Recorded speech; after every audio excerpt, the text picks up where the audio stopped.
Not anyone I know or any patient I've seen want to get up in the morning and be upset and be agitated and throw things around and have behavioral issues.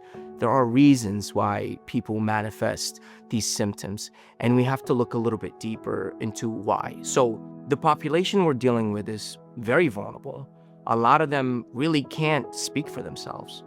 A lot of the symptoms that kids who have history of trauma and might meet the diagnosis for PTSD could show as being irritable, being upset, maybe being anxious, fighting with peers, mom and dad, or whoever. What we found actually in a lot of the research is that kids who have experienced trauma, who do have PTSD, they really internalize these experiences, and they are in a constant really state of hypervigilance because the world to them is not safe.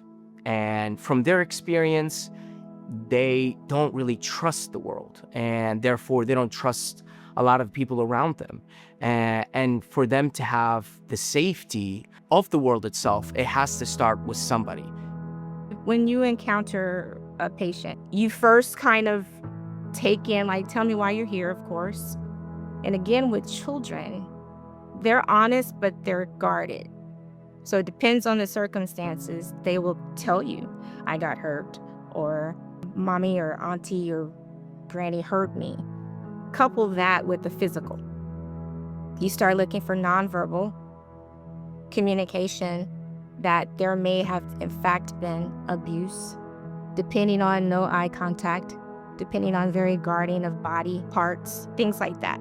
Another important part is that there are comorbidities. Kids who have PTSD will have comorbidities of other diagnoses like ADHD, anxiety, but depression is about 30%. So 30% of these kids will meet criteria for depression.